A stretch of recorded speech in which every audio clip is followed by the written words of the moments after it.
reçu énormément de soutien dans les jours précédents et ça a été extrêmement précieux. Pour tout vous dire, si je devais rentrer dans la caverne du dragon pour discuter avec le Conseil de l'Ordre, le dragon avait déjà été abattu par l'ensemble du travail collectif de soutien qui avait été mis en place. Il y a une petite équipe qui s'est chargée de réunir des CERFA, de témoignages justement sur la déontologie, des gens qui ont écrit au Conseil de l'Ordre pour les remercier, pour me remercier par leur intermédiaire. Et ça a été très précieux. Je peux vous le dire, puisque les gens du Conseil de l'Ordre, en fait, avaient une énorme boîte remplie de cartes postales, de lettres, etc. Et pour eux, c'était comme un trésor. Vous imaginez que tous les jours, ils reçoivent que des documents de merde, administratifs, emmerdants au possible, et qui traitent toujours de choses conflictuelles. Et là, cette fois-ci, ils recevaient des petits cœurs, des fleurs, de la joie, des remerciements. Et ça, c'était très inhabituel pour eux. Ça va? Vous m'entendez bien? On t'entend très bien, on t'entend très bien. Et j'ai pas de smartphone, hein. Et ça marche. Et donc ça, le fait que le Conseil de l'Ordre reçoive ça, bah, c'est grâce à vous, grâce à tous les gens qui ont fait ce petit effort-là de soutien. Et je peux vous dire que ça a donné énormément de courage, énormément de force. Et ça a déjà triomphé du dragon avant qu'on ait besoin de se battre. Et au fond, c'était l'idée, c'est de dire, on rentre dans la tour d'ivoire, mais on va en ressortir indemne, et puis on va commencer à discuter. Alors, vous ne m'avez pas vu, mais vous pouvez imaginer que quand on rentre dans une arène, on doit respecter son adversaire. Et respecter son adversaire, c'est essayer de trouver les bons côtés de lui, et les bons côtés de lui. Et donc, contre toute attente, j'étais passé chez le coiffeur, bien coiffé. J'avais mis un costume, comme le jour de mon mariage, je ne suis pas trop grossi, je vais encore le mettre encore. Et ça, c'était du respect. Du respect, parce que si vous donnez du respect à quelqu'un, vous en obteniez en retour. Et c'est ce qui s'est passé. C'est-à-dire que l'avocat, même du Conseil national de l'ordre, a été respectueux, il n'a pas sorti de mots débiles, vous êtes complotiste ou je sais pas quoi. Non, non, il a simplement essayé de dire ce qu'il avait à dire. Mais en gros,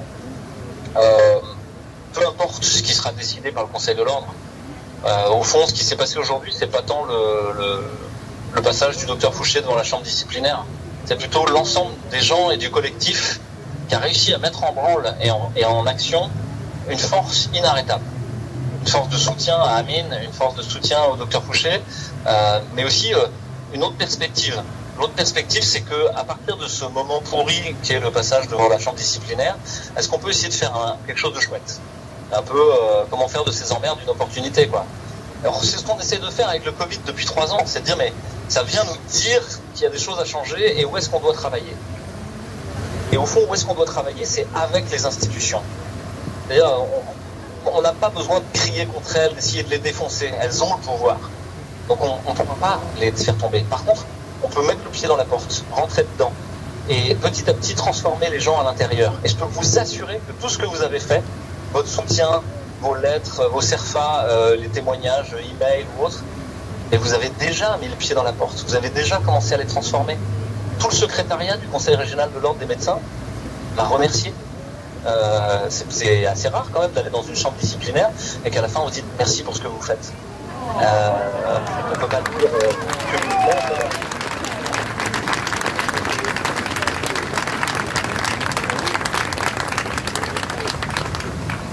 Et ça, je vous le dois à vous. Et donc, encore une fois, ma gratitude déborde et je ne sais pas comment la témoigner mieux que ça, que de répéter merci, merci, merci. Et de vous renvoyer toute cette grâce que vous avez donnée. Non, mais en étant admiratif du fait que quand les humains se mettent ensemble, ils sont capables de construire le meilleur. Et il n'y a pas de limite, en fait. Notre seule limite, c'est nous. Et qu'est-ce qu'on a à faire maintenant? Ben justement, au point de vue sanitaire, il y a tellement de chantiers qu'on va parler du point de vue sanitaire seulement. Mais d'un point de vue sanitaire, aujourd'hui, il y a énormément de gens qui souffrent des effets secondaires du vaccin. Et tout le monde s'en fout. Les médecins s'en foutent. Les autorités s'en foutent. Aurélien Rousseau, le ministre de la Santé, s'assoit dessus en disant il n'y a pas d'effet secondaire, tout va bien, il faut se refaire vacciner. Je m'attendais un peu à ce que vous ne soyez pas content de ça. Et effectivement, on n'est pas content. Et le réflexe de bon sens des associations de victimes comme Ouais Mon Cycle, comme Verity, etc., de tout de suite porter plainte au pénal, ça c'est extrêmement précieux. Il faut le refaire à chaque fois. Maintenant, chaque fois qu'un télétoubib l'ouvrira en disant une connerie, chaque fois qu'un administratif ou un représentant l'ouvrira en disant une connerie, il faut le faire taire. Il faut lui taper sur la bûche et dire terminé, stop, à la biche.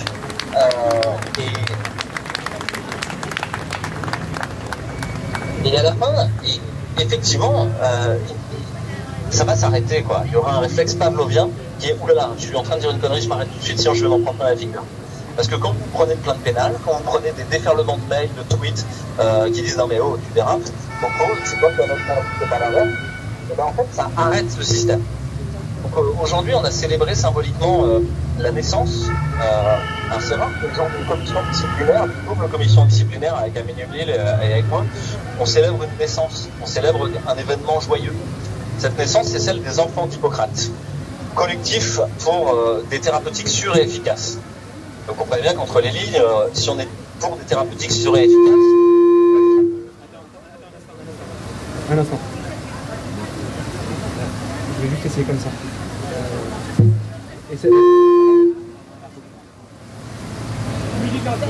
Tu rapproches pas des basses. Vas-y, c'est bon. Ouais. Donc les enfants d'Hippocrate, collectif pour des thérapeutiques sûres et efficaces. Vous avez déjà entendu ce mot sûr et efficace? Ça y est, il est engrammé dans le cerveau des gens. Et donc on va utiliser les routes synaptiques qui ont déjà été engrammées par le pouvoir. Mais on va les amener à d'autres endroits.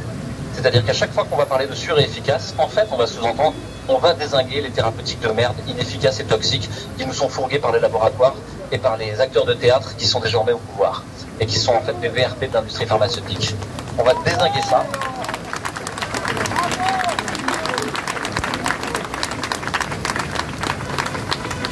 Évidemment, c'est possible. Évidemment, on n'est à rien. Là, je fais un signe dans la voiture parce que je suis parlé avec les mains, je suis un peu du sud.